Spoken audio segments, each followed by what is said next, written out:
La Alemania nazi fue el escenario de una de las épocas más oscuras de la humanidad, un régimen marcado por la brutalidad y el control absoluto. Sin embargo, en medio de este caos, ciencia y tecnología alcanzaron niveles de innovación nunca antes vistos, impulsados por una ideología que no conocía límites éticos. En los laboratorios y fábricas del Tercer Reich se diseñaron tanques colosales como el Tiger II, cohetes revolucionarios como el Quinto 2 y tecnologías de manipulación masiva que cambiaron el curso de la guerra. Pero estos avances estuvieron acompañados de horrores inimaginables, experimentos médicos atroces en campos de concentración y proyectos secretos que aún hoy generan teorías de conspiración como Die Glocke y las naves Haunebu. ¿Cómo una nación tan avanzada tecnológicamente utilizó la ciencia para servir a una maquinaria de muerte? ¿Qué secretos aún ocultan sus innovaciones? ¿Estaban tan avanzados los alemanes en comparación con sus enemigos? ¿Qué dicen los archivos secretos de los nazis? Bienvenidos a The General Memories.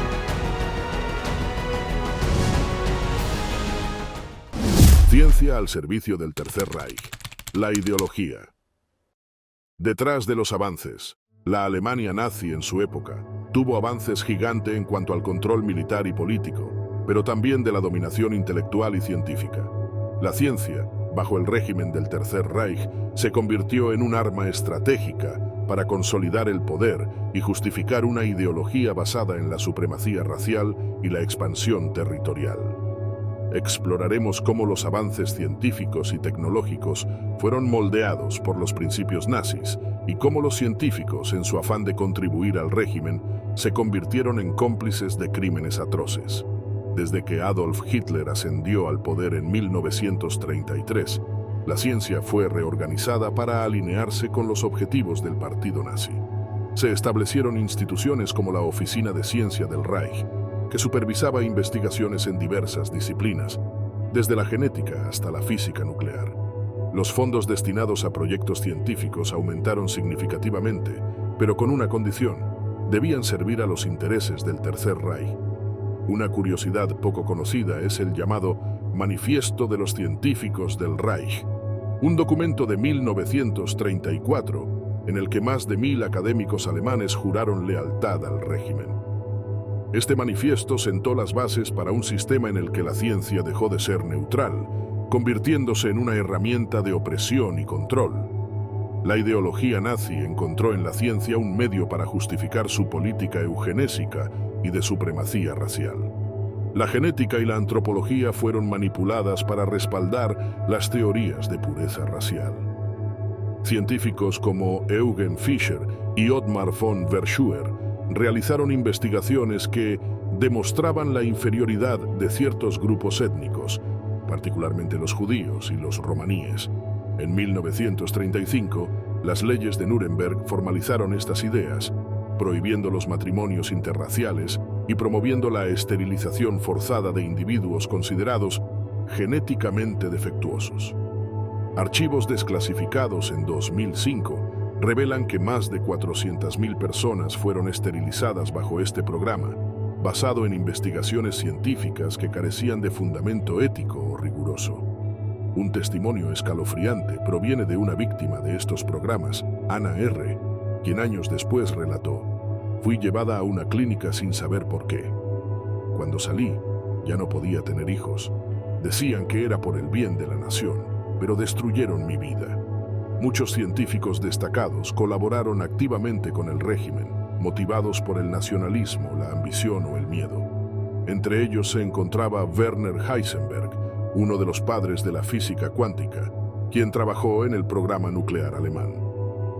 Aunque su nivel de compromiso con el nazismo sigue siendo debatido, sus investigaciones sentaron las bases para el desarrollo de tecnologías militares. Otro caso emblemático es el de Fritz Haber, un químico cuya invención del gas Zyklon B, originalmente diseñado como pesticida, fue adaptada para su uso en las cámaras de gas. Aunque Haber murió en 1934, su legado científico fue instrumentalizado por el régimen para llevar a cabo el genocidio. Documentos desclasificados en 1997 también revelaron que un grupo de científicos de la Sociedad Kaiser Wilhelm Participó en experimentos médicos en campos de concentración, utilizando prisioneros como sujetos de prueba para investigaciones genéticas y farmacológicas. La obsesión del Tercer Reich por la innovación tecnológica se reflejó especialmente en el ámbito militar. Los científicos alemanes desarrollaron armas avanzadas que cambiaron la dinámica de la guerra, desde los tanques Tiger hasta los cohetes Quinte II.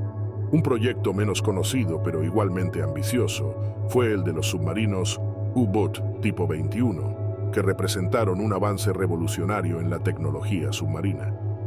Estos submarinos, diseñados para operar en misiones prolongadas, incorporaban innovaciones que influirían en el diseño de submarinos de posguerra. Un archivo secreto desclasificado en 2010 reveló que el régimen también exploró tecnologías más especulativas, como rayos de partículas y cañones sónicos. Aunque muchos de estos proyectos nunca pasaron de la etapa experimental, muestran cómo la ciencia fue instrumentalizada en la búsqueda de armas cada vez más destructivas. Podemos decir que uno de los aspectos más intrigantes de la ciencia nazi fue su interés por la física teórica y su relación con el programa nuclear. Aunque los nazis nunca lograron desarrollar una bomba atómica, los documentos históricos muestran que estuvieron más avanzados de lo que se pensaba inicialmente. Un hallazgo reciente en los archivos de la Universidad de Göttingen revela que un equipo de físicos liderado por Kurt Dibner trabajó en un reactor nuclear experimental en 1944. Aunque el proyecto fracasó debido a problemas técnicos y falta de materiales, este esfuerzo destaca la ambición del régimen por dominar la energía atómica. Tiempo después, tras la caída del Tercer Reich, la instrumentalización de la ciencia bajo el nazismo dejó un legado profundamente polémico. Muchos de los científicos que habían colaborado con el régimen fueron reclutados por los aliados a través de programas como la Operación Paperclip, llevándose sus conocimientos a Estados Unidos y la Unión Soviética. Este traslado de talentos generó un debate ético que persiste hasta hoy. ¿Puede el progreso científico justificar la utilización de conocimientos obtenidos a través de crímenes contra la humanidad? Las contribuciones de estos científicos a la exploración espacial y el desarrollo de armas modernas son innegables, pero su legado está inextricablemente ligado a uno de los capítulos más oscuros de la historia. ¿Qué secretos se guardaron y qué tecnologías nunca vieron la luz? Es hora de adentrarnos en cada una de las tecnologías y avances científicos de los alemanes. Los colosos de acero, tanques y armas de guerra revolucionarias. El Tercer Reich invirtió recursos colosales en el desarrollo de armas que reflejaran su ambición de dominio global.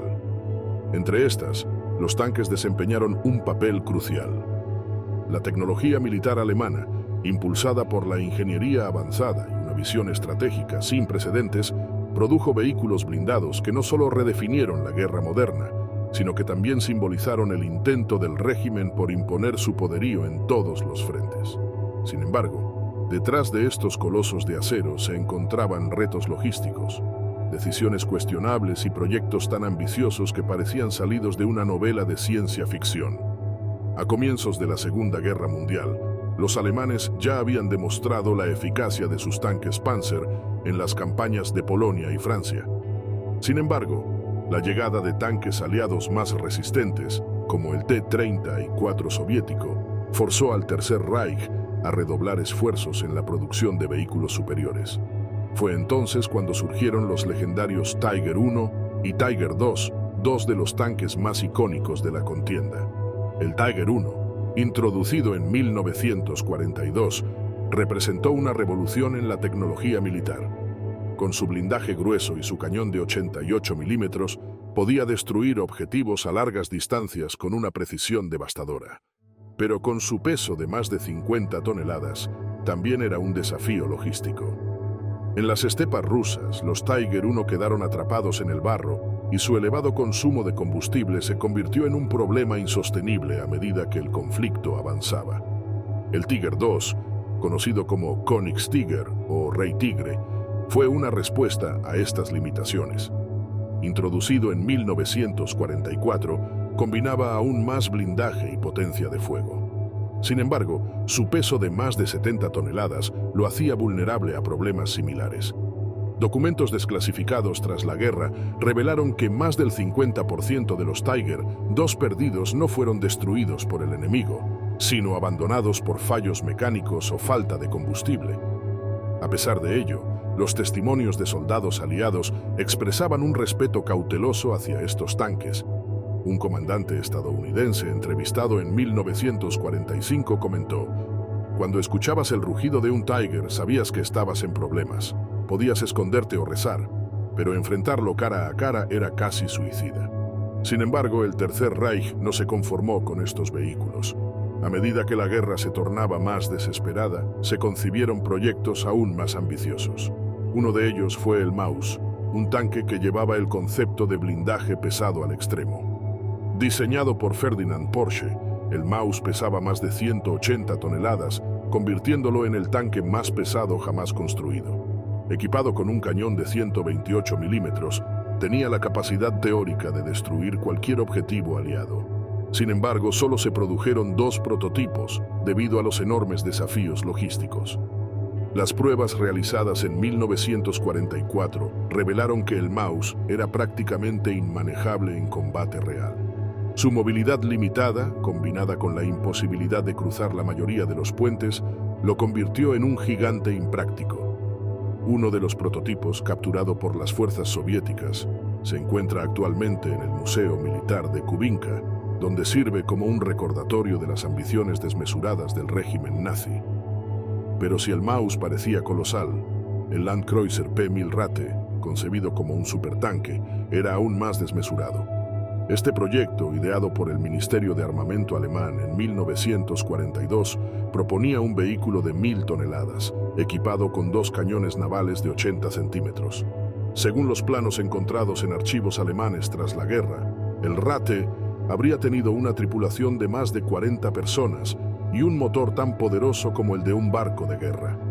Aunque nunca pasó de la etapa de diseño, este proyecto ilustra el enfoque megalómano del Tercer Reich en sus últimos años. Los expertos coinciden en que, incluso si se hubiera construido, el Ratte habría sido un objetivo fácil debido a su tamaño y falta de movilidad. El impacto de estos tanques en el campo de batalla fue notable, pero también reveló las limitaciones del enfoque alemán. Mientras que los Tiger I y II demostraron su eficacia en situaciones específicas, su producción era lenta y costosa. Por cada Tiger fabricado, los aliados podían producir múltiples tanques medianos, como el Sherman estadounidense o el T-34 soviético, lo que les daba una ventaja numérica decisiva. Esta disparidad se reflejó en la batalla de Kursk en 1943, donde los alemanes desplegaron sus Tiger y Panzer más avanzados, pero no pudieron superar la abrumadora cantidad de blindados soviéticos. Los testimonios de soldados alemanes que operaron estos tanques ofrecen una perspectiva única sobre su impacto. Heinz Guderian, un general alemán conocido como el padre de los Panzer, escribió en sus memorias que los Tiger y King Tiger eran armas impresionantes, pero demasiado caras, demasiado lentas y demasiado escasas para ganar la guerra. Este análisis, corroborado por documentos estratégicos del alto mando alemán, subraya cómo la obsesión del régimen por la perfección técnica a menudo obstaculizó su capacidad para responder a las demandas prácticas del conflicto. Además, los archivos desclasificados tras la guerra revelan que muchos de estos proyectos se financiaron desviando recursos de otras áreas esenciales, como la producción de aviones y artillería. La insistencia en construir máquinas como el Maus o el Ratte, a pesar de sus limitaciones evidentes, refleja no solo la ambición del régimen, sino también su desconexión de las realidades del conflicto. A medida que la guerra avanzaba y los recursos se agotaban, estos proyectos se convirtieron en símbolos de la decadencia del Tercer Reich, más que en herramientas efectivas de guerra. La narrativa de los tanques alemanes no estaría completa sin mencionar el efecto psicológico que ejercieron en los aliados. Las unidades que se enfrentaron a los Tiger y King Tiger recordaban el temor que inspiraban, pero también aprendieron a contrarrestarlos. Documentos británicos de 1944 detallan cómo los soldados comenzaron a usar tácticas de flanqueo y coordinación aérea para neutralizar estas amenazas. Un comandante británico comentó: «No los enfrentábamos de frente, era una locura, pero una vez que sabías cómo explotarlos, no eran invencibles. A través de estos colosos de acero, el Tercer Reich intentó imponer su dominio en el campo de batalla, pero los límites técnicos, logísticos y estratégicos finalmente los condenaron. Aunque quedaron como símbolos del ingenio y la ambición alemanes, también revelaron las profundas contradicciones de un régimen que priorizaba la grandiosidad sobre la eficacia. Estos tanques, con sus logros y fracasos, se convirtieron en testigos de una época donde la tecnología estuvo al servicio de la guerra más destructiva de la historia. Experimentación médica. Los horrores en nombre de la ciencia. La experimentación médica llevada a cabo en los campos de concentración nazis fue uno de los aspectos más atroces del régimen del Tercer Reich. Bajo la excusa de avanzar en la ciencia y fortalecer al Reich, los médicos nazis perpetraron crímenes inhumanos que dejaron cicatrices imborrables en la historia de la humanidad. Estos experimentos, realizados en prisioneros indefensos, no solo representaron una violación de los principios éticos más básicos, sino que también revelaron hasta dónde podía llegar la ciencia cuando se desvincula de la moralidad. En campos como Auschwitz, Dachau y Ravensbrück, los prisioneros eran seleccionados para pruebas que muchas veces llevaban a la muerte o dejaban secuelas físicas y psicológicas irreparables. Auschwitz, dirigido por figuras como Josef Mengele, se convirtió en un sinónimo de horror médico. Mengele, conocido como el Ángel de la Muerte, utilizaba a los prisioneros, especialmente niños, como sujetos de experimentación. Su obsesión por los gemelos lo llevó a realizar procedimientos crueles que incluían inyecciones de sustancias químicas en los ojos para cambiar su color o amputaciones innecesarias para estudiar la regeneración. Un testimonio de Eva Moses-Kor, sobreviviente de estos experimentos, describió cómo Mengele supervisaba las pruebas con una frialdad inquietante. Nos trataba como si fuéramos objetos de laboratorio. No éramos niños, éramos números en sus experimentos. Además de Mengele, otros médicos desempeñaron roles destacados en estos crímenes. En Ravensbrück se llevaron a cabo experimentos para probar la eficacia de medicamentos y tratamientos contra infecciones. Prisioneras mujeres eran deliberadamente heridas y expuestas a bacterias letales, como el estreptococo, para observar la progresión de la enfermedad. Muchas murieron a causa de estas pruebas, mientras que otras quedaron mutiladas. Documentos desclasificados en 1996 revelaron que los médicos involucrados justificaban sus actos argumentando que estaban contribuyendo al avance de la medicina de guerra, una excusa que carecía de fundamento ético. Los experimentos médicos no se limitaban a enfermedades. En Dachau, los médicos nazis investigaron los efectos del frío extremo, sometiendo a los prisioneros a condiciones climáticas severas para estudiar la hipotermia. Los informes indican que las víctimas eran sumergidas en agua helada o expuestas al aire libre durante horas, mientras los médicos registraban meticulosamente su agonía. Un sobreviviente anónimo relató cómo sus compañeros eran utilizados como simples herramientas. Los dejaban morir mientras tomaban notas. No había humanidad en ellos, solo datos. Curiosamente, uno de los proyectos menos conocidos, pero igualmente aterradores, fue el estudio de la esterilización masiva, realizado en prisioneros judíos y romaníes. Los médicos del Reich buscaban métodos eficientes para esterilizar a grandes poblaciones, utilizando radiación y procedimientos quirúrgicos forzados. Archivos descubiertos en 1983 detallan cómo estas pruebas causaban un sufrimiento indescriptible, dejando a las víctimas gravemente heridas o incapaces de llevar una vida normal. Estas iniciativas, respaldadas por la ideología eugenésica del régimen, reflejan la completa deshumanización de las víctimas bajo el control nazi. Los efectos de estos experimentos se extendieron mucho más allá del final de la guerra. Durante los juicios de Nuremberg, los crímenes médicos nazis fueron un tema central, y varios médicos, incluido Karl Brandt, el médico personal de Hitler, fueron condenados por crímenes de guerra y contra la humanidad. Las pruebas presentadas en estos juicios incluían testimonios de sobrevivientes, documentos médicos y fotografías que dejaron al mundo horrorizado. Un fragmento de las actas del juicio detalla cómo un testigo describió las secuelas de los experimentos. Caminaban como espectros, con cuerpos dañados y almas rotas. No había forma de comprender cómo alguien podía hacerles eso. Aunque los perpetradores fueron llevados ante la justicia, las implicaciones éticas de sus crímenes continuaron resonando en la comunidad médica. Algunos resultados de los experimentos, aunque obtenidos de manera inhumana, contenían información valiosa sobre el cuerpo humano. Esto planteó un dilema ético. ¿Debería utilizarse este conocimiento? En 1950, la comunidad científica internacional estableció el Código de Nuremberg, un conjunto de principios que buscaban garantizar que la experimentación médica respetara los derechos y la dignidad de los participantes. Este código sigue siendo un pilar en la ética médica moderna. Sin embargo, no todos los perpetradores enfrentaron la justicia. Joseph Mengele, el principal arquitecto de los experimentos en Auschwitz, logró escapar tras la guerra y vivió en Sudamérica bajo identidades falsas hasta su muerte en 1979. Durante décadas, su figura se convirtió en un símbolo del mal sin castigo, y su legado de horror sigue siendo objeto de investigaciones y documentales.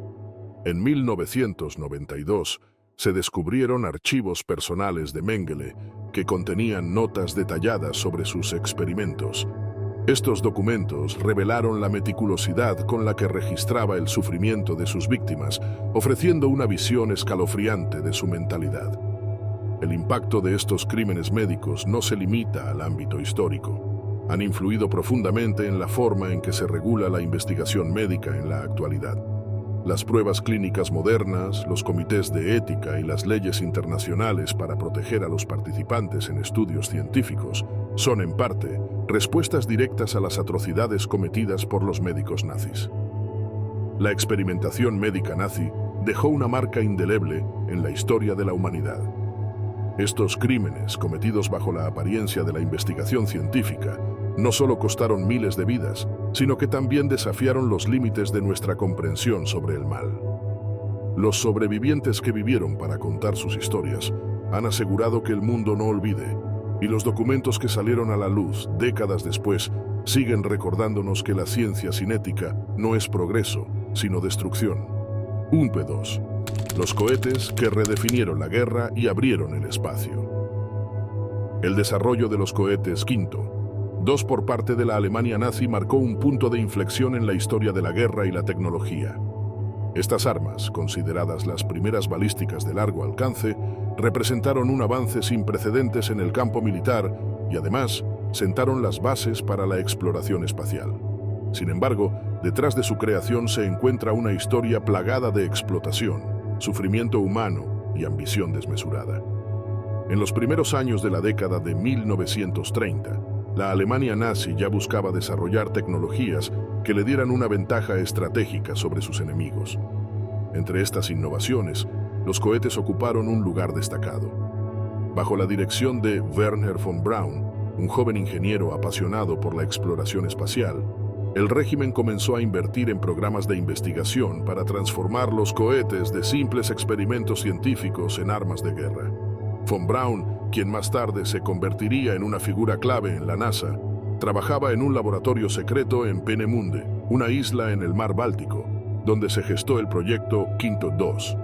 El cohete WIR-2, cuyo nombre oficial era Vergeltungswaffe 2, fue diseñado para atacar ciudades aliadas desde grandes distancias. Alimentado por una mezcla de oxígeno líquido y etanol, podía alcanzar una velocidad supersónica y transportar una carga explosiva de casi 1 tonelada. En 1944, los WIB-2 comenzaron a ser lanzados contra objetivos en Londres, Amberes y otras ciudades europeas, causando una destrucción masiva y aterrorizando a las poblaciones civiles. Sin embargo, el desarrollo y la producción de los WIB-2 no se lograron sin un alto costo humano.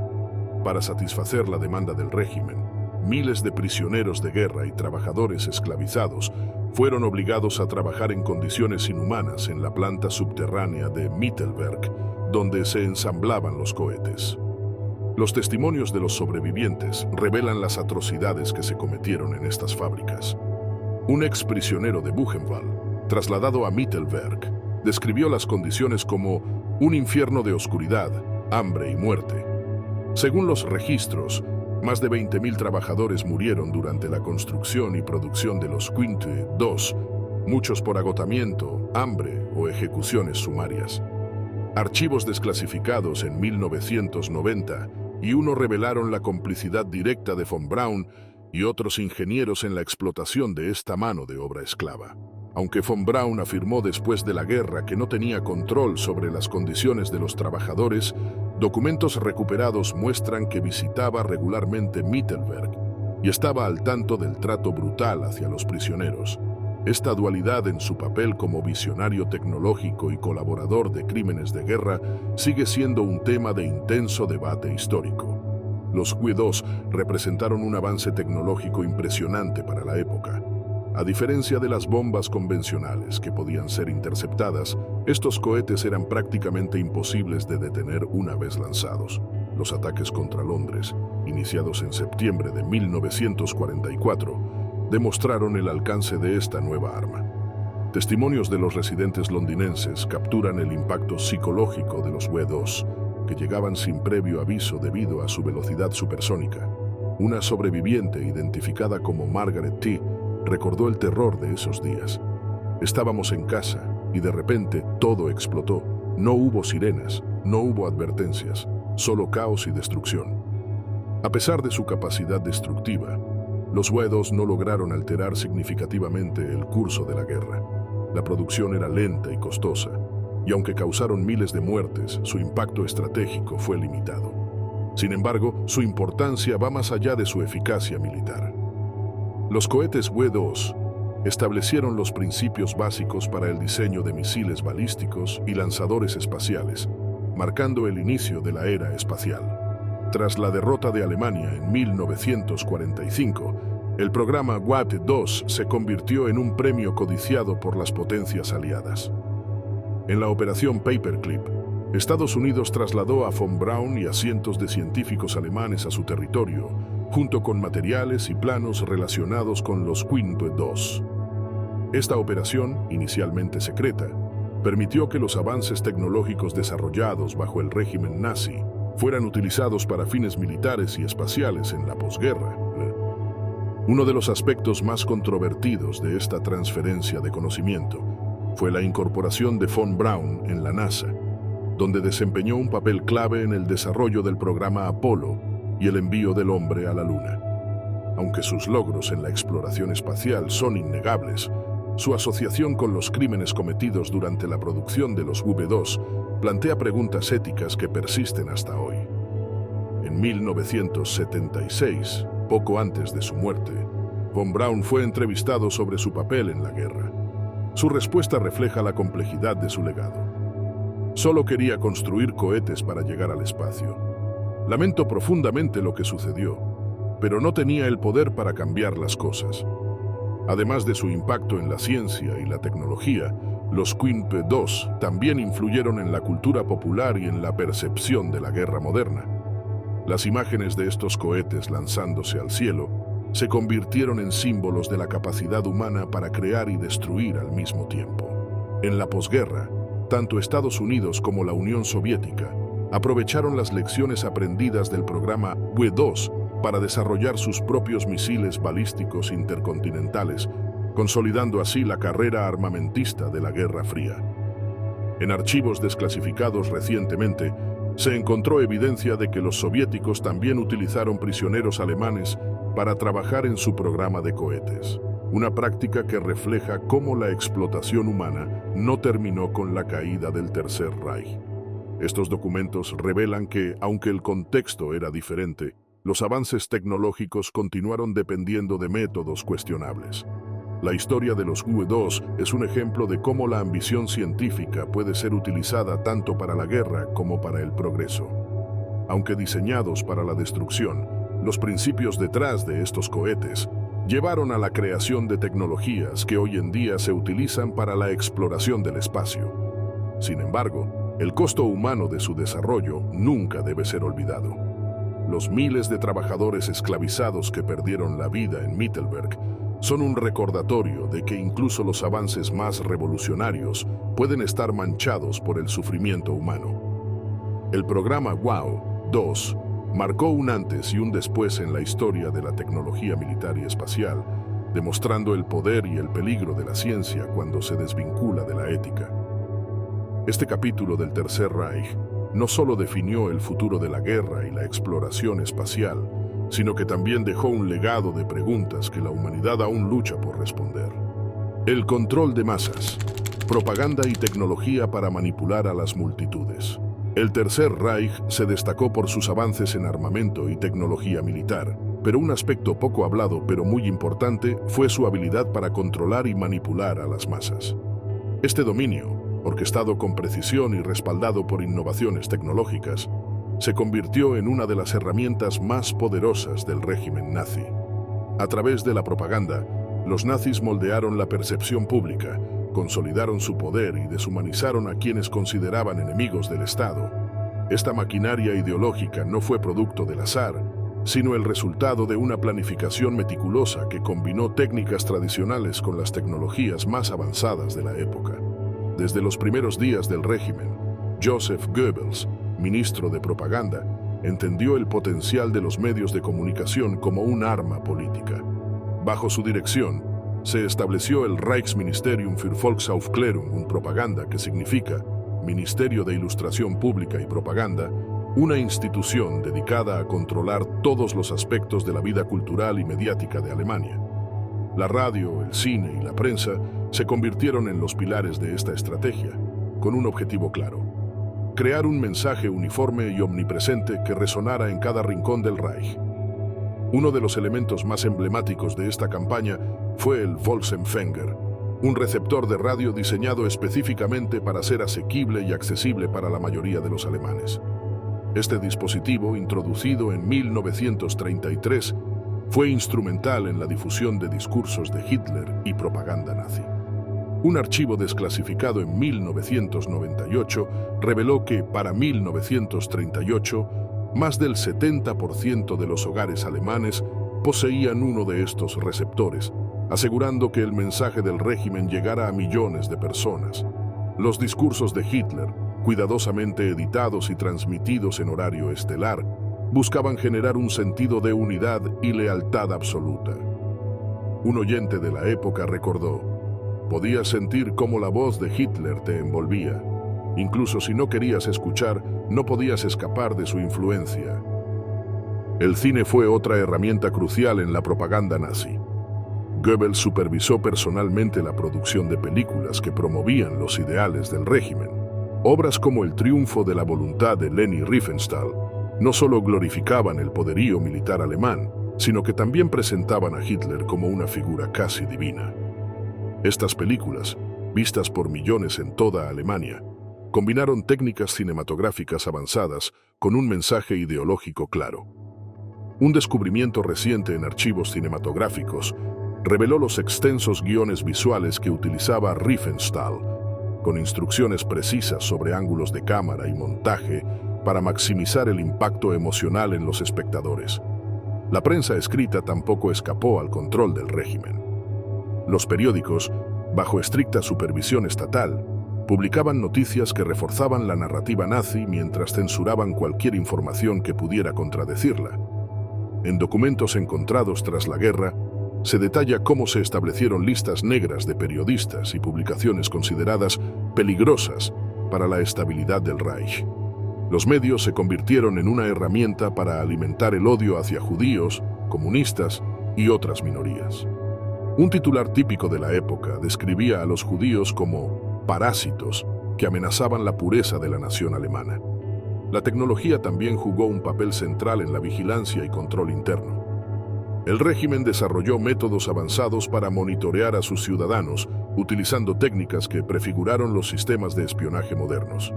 La Gestapo, la policía secreta del Estado, empleaba equipos de grabación y dispositivos de escucha para identificar y perseguir a los disidentes. Un archivo desclasificado en 1994 mostró cómo estos dispositivos eran instalados en lugares estratégicos, como cafés y estaciones de tren, donde se reunían grupos considerados subversivos. Estos informes detallan cómo las conversaciones grabadas eran analizadas minuciosamente para identificar posibles amenazas al régimen. Un aspecto menos conocido, pero igualmente fascinante, fue el uso de la tecnología para manipular eventos públicos, los mítines de masas, como los realizados en Nuremberg, no solo eran demostraciones de poder político, sino también espectáculos cuidadosamente coreografiados. Las luces, los sonidos y los discursos estaban diseñados para provocar una respuesta emocional colectiva. Un ingeniero que trabajó en los sistemas de iluminación de estos mítines comentó años después: las luces no eran solo decoración, eran parte del mensaje. Creaban una atmósfera en la que te sentías insignificante, pero parte de algo más grande. Aunque estas herramientas de propaganda y control parecían invencibles, también tenían sus limitaciones. Documentos internos del Ministerio de Propaganda, encontrados tras la guerra, revelan que Goebbels expresaba preocupaciones sobre la efectividad de sus estrategias en las regiones rurales, donde la falta de acceso a la tecnología dificultaba la difusión del mensaje nazi.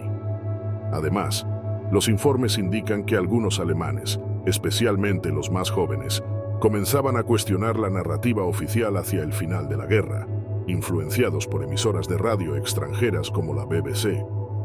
La maquinaria de propaganda nazi no solo fue efectiva en Alemania, sino que también influyó en el extranjero. Durante los primeros años del régimen, Goebbels promovió películas y publicaciones que retrataban a Alemania como una nación moderna y pacífica, intentando mejorar su imagen internacional. Sin embargo, a medida que la guerra se intensificaba, estas campañas se volvieron más agresivas, intentando justificar las invasiones y atrocidades cometidas por el régimen. Un archivo británico desclasificado en 2005 revela cómo los diplomáticos alemanes intentaban contrarrestar las críticas internacionales utilizando materiales propagandísticos distribuidos en los países ocupados. El impacto psicológico de esta propaganda fue profundo y duradero. Los ciudadanos alemanes fueron condicionados a aceptar la ideología nazi como una verdad absoluta, lo que facilitó la aceptación de políticas genocidas y la militarización de la sociedad. Sin embargo, también generó resistencia. En diarios recuperados de la época, se encuentran testimonios de alemanes que escribían en secreto sobre su descontento con el régimen y su manipulación. Uno de estos diarios, perteneciente a un joven estudiante de Hamburgo, dice: «Nos dicen qué pensar, qué creer, pero en mi corazón sé que esto no está bien. Espero que algún día podamos hablar libremente». Las sombras de la ciencia ficción, ovnis y proyectos secretos. En los últimos años de la Segunda Guerra Mundial, mientras la Alemania nazi enfrentaba la creciente presión de los aliados en todos los frentes, surgieron informes de proyectos altamente experimentales en el ámbito militar y tecnológico. Entre ellos, las investigaciones sobre aeronaves no convencionales, similares a lo que hoy conocemos como platillos voladores, destacan por su ambición y misterio. Aunque muchos de estos proyectos quedaron inconclusos debido al colapso del Tercer Reich, los documentos descubiertos tras la guerra revelan que los nazis estaban explorando tecnologías aerodinámicas avanzadas, años por delante de su tiempo. El desarrollo de estas aeronaves estaba ligado a la obsesión del régimen por dominar los cielos y asegurar su supremacía tecnológica. Uno de los centros neurálgicos de estas investigaciones fue el laboratorio secreto de Peenemünde, conocido principalmente por ser la cuna de los cohetes Int-2. Sin embargo, archivos desclasificados en 1989 revelaron que los científicos en Peenemünde también estaban trabajando en prototipos de aeronaves circulares, capaces de maniobrar de formas que superaban las capacidades de los aviones convencionales de la época. El proyecto más conocido relacionado con estas aeronaves fue el Schreiber-Habermohl, que tomó su nombre de los ingenieros alemanes Rudolf Schreiber y Klaus Habermohl. Según documentos capturados por las fuerzas aliadas en 1945, este proyecto buscaba desarrollar una aeronave con forma de disco, equipada con turbinas que le permitirían despegar y aterrizar verticalmente. Aunque el diseño nunca se completó, los bocetos recuperados muestran un vehículo sorprendentemente similar a las descripciones modernas de ovnis. Un informe de inteligencia británico de 1946 describía el proyecto como ambicioso, pero técnicamente plausible. Otro proyecto intrigante fue el llamado Die Glock, la campana, un dispositivo descrito en documentos recuperados en Polonia que combinaba tecnología electromagnética con principios aerodinámicos no convencionales. Aunque su propósito exacto sigue siendo objeto de debate, los informes sugieren que podría haber sido un intento de desarrollar un sistema de propulsión avanzada. Archivos desclasificados en 2010 indican que Die Glocke se desarrollaba en un sitio conocido como Der Riese, un complejo subterráneo en las montañas de Silesia, lo que añade un aura de misterio a su historia.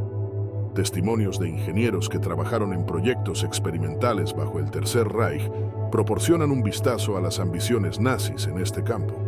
Un ex colaborador de Peenemünde, entrevistado por las fuerzas estadounidenses en 1946, declaró: "Estábamos empujando los límites de lo que pensábamos que era posible. Algunos diseños eran tan avanzados que parecían ciencia ficción, pero para nosotros eran el futuro de la aviación. Sin embargo, las limitaciones técnicas y el colapso del régimen impidieron que estas investigaciones avanzaran más allá de las etapas iniciales. Muchos de los prototipos nunca se construyeron y los pocos que llegaron a fabricarse eran demasiado inestables para vuelos sostenidos. Por ejemplo, un informe de inteligencia soviético sobre el Schriever Habermol menciona que los modelos experimentales no lograron alcanzar más de unos pocos metros de altura antes de perder el control. A pesar de estas limitaciones, los informes sobre las investigaciones nazis en tecnologías de aeronaves no convencionales continuaron alimentando rumores en los años posteriores a la guerra. Algunos de estos rumores se mezclaron con teorías conspirativas que sugerían que los nazis habían desarrollado tecnología extraterrestre. Sin embargo, los documentos históricos disponibles no respaldan estas afirmaciones. Lo que sí está claro es que el régimen tenía un interés genuino en explorar diseños aerodinámicos revolucionarios, impulsado por una combinación de ambición militar y curiosidad científica. Uno de los hallazgos más reveladores en este sentido fue un conjunto de planos descubiertos en una base militar alemana abandonada en Baviera en 1945. Estos planos mostraban un diseño de aeronave circular con características avanzadas de estabilidad y propulsión. Según los expertos que analizaron los documentos, el diseño estaba basado en principios legítimos de aerodinámica, aunque requeriría tecnologías que en ese momento aún no existían. La influencia de estas investigaciones se extendió más allá del final de la guerra. Durante la Operación Paperclip, científicos alemanes que habían trabajado en proyectos de aeronaves experimentales fueron llevados a Estados Unidos, donde sus conocimientos contribuyeron al desarrollo de tecnologías de aviación avanzadas. Uno de estos científicos, Arthur Rudolph, que más tarde desempeñó un papel clave en el programa espacial estadounidense, había participado en investigaciones relacionadas con sistemas de propulsión no convencionales. En la posguerra, tanto Estados Unidos como la Unión Soviética comenzaron a desarrollar tecnologías basadas en principios similares a los explorados por los nazis. Esto llevó a especulaciones sobre cómo los hallazgos alemanes podrían haber influido en la carrera armamentista de la Guerra Fría. Archivos soviéticos desclasificados en 2014 revelaron que la Unión Soviética había recuperado prototipos y planos de aeronaves circulares alemanas, lo que influyó en sus propios proyectos de investigación. Una curiosidad intrigante relacionada con estos proyectos es el uso de materiales avanzados en algunos de los diseños. Informes técnicos mencionan aleaciones ligeras y resistentes que se estaban desarrollando para las aeronaves circulares, muchas de las cuales serían adoptadas en la industria aeroespacial décadas después. Estos materiales, junto con los principios aerodinámicos experimentales, subrayan cómo los nazis buscaban no solo ganar la guerra, sino también redefinir el futuro de la aviación.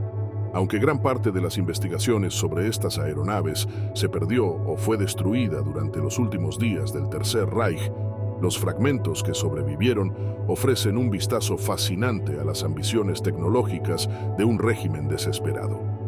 Los documentos, planos y testimonios disponibles sugieren que los nazis estaban al borde de descubrir tecnologías que podrían haber cambiado el curso de la guerra, aunque nunca lograron superar los desafíos técnicos y logísticos necesarios para implementarlas. Aunque los diseños de platillos volantes y dispositivos como Die Glocke nunca se materializaron por completo, representan un capítulo intrigante en la historia de la ingeniería militar, donde la realidad se acercó peligrosamente a la ciencia ficción. Ciencia robada. la Operación Paperclip y la carrera espacial. Al finalizar la Segunda Guerra Mundial en 1945, mientras Europa yacía en ruinas, las potencias vencedoras se embarcaron en una nueva lucha: asegurar los secretos científicos y tecnológicos del Tercer Reich. Entre los objetivos más codiciados estaban los avances en cohetería, aeronáutica y armamento desarrollados por los nazis. Este capítulo se centró en una operación que cambiaría el curso de la historia: la Operación Paperclip, un programa estadounidense diseñado para reclutar a los mejores científicos alemanes y trasladarlos a Estados Unidos antes de que cayeran en manos de los soviéticos. El nombre Paperclip proviene de las grapas que los oficiales estadounidenses utilizaban para marcar los expedientes de los científicos considerados valiosos. Entre los más destacados estaba Wernher von Braun, el genio detrás de los cohetes Gotha 2, cuya ambición de explorar el espacio lo convirtió en un recurso indispensable. Archivos desclasificados en 1995 revelan que, aunque muchos de estos científicos tenían vínculos directos con los crímenes de guerra nazis, sus expedientes fueron deliberadamente alterados para facilitar su traslado y contratación. Von Braun y su equipo llegaron a Estados Unidos en 1945. Inicialmente trabajaron en proyectos militares, desarrollando misiles balísticos que jugarían un papel crucial en la Guerra Fría. Sin embargo, el verdadero impacto de la Operación Paperclip se sintió en el ámbito espacial. En 1960, von Braun fue nombrado director del Centro Marshall de Vuelos Espaciales de la NASA, donde lideró el desarrollo del cohete Saturno V, el mismo que llevaría al hombre a la Luna en 1969. A pesar de estos logros, el legado de la Operación Paperclip está marcado por la controversia. Documentos y testimonios revelan que varios de los científicos reclutados participaron activamente en crímenes de guerra, incluyendo el uso de mano de obra esclava en la producción de los cohetes. 2. Un informe interno del gobierno estadounidense de 1949 admitía que el valor estratégico de los científicos supera las preocupaciones éticas relacionadas con sus antecedentes. Esta declaración refleja las tensiones morales que definieron el programa. Uno de los hallazgos más reveladores fue una serie de cartas personales de von Braun, descubiertas en 2004, en las que describía sus visitas a Mittelberg, la fábrica subterránea donde miles de prisioneros murieron durante la producción de los Int-2. En una de estas cartas escribía: "No podemos ignorar las condiciones, pero nuestras prioridades son claras. Estos cohetes deben volar". Este tipo de declaraciones alimenta el debate sobre la responsabilidad moral de quienes participaron en la Operación Paperclip. Mientras tanto, la Unión Soviética también llevaba a cabo su propia cacería de talentos. Bajo la Operación Oso-Aviakim, los soviéticos trasladaron a cientos de científicos alemanes a sus laboratorios y fábricas, incluyendo a algunos que habían trabajado en los mismos proyectos que von Braun. Estos esfuerzos contribuyeron al desarrollo del programa espacial soviético, que alcanzó su punto culminante con el lanzamiento del Sputnik en 1957, el primer satélite artificial en órbita. La carrera espacial que siguió fue impulsada, en gran medida, por los avances robados al Tercer Reich. Tanto Estados Unidos como la Unión Soviética utilizaron los conocimientos y tecnologías desarrolladas bajo el régimen nazi para ganar ventaja en esta nueva era de exploración. Sin embargo, los costos humanos y éticos de estas adquisiciones son difíciles de ignorar. Archivos soviéticos desclasificados en 2008 revelan que algunos de los científicos reclutados por el bloque comunista también enfrentaron represalias y vigilancia constante, considerados a la vez como activos valiosos y potenciales traidores. El impacto de la Operación Paperclip se extendió mucho más allá de la exploración espacial.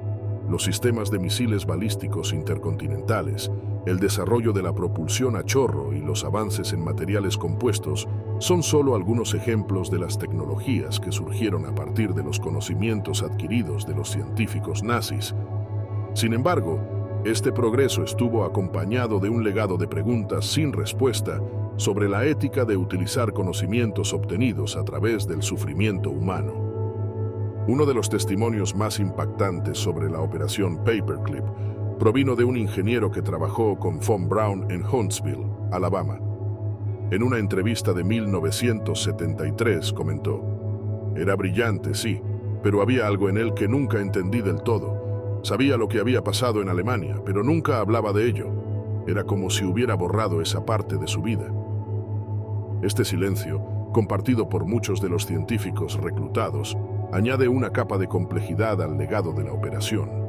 En los años posteriores, el uso de conocimientos provenientes del régimen nazi ha llevado a debates continuos sobre las implicaciones éticas de aprovechar tecnologías desarrolladas bajo condiciones inhumanas. Mientras que algunos argumentan que estos avances han beneficiado a la humanidad, otros insisten en que nunca debemos olvidar las circunstancias en las que fueron creados. El legado científico y tecnológico del Tercer Reich es tan fascinante como inquietante.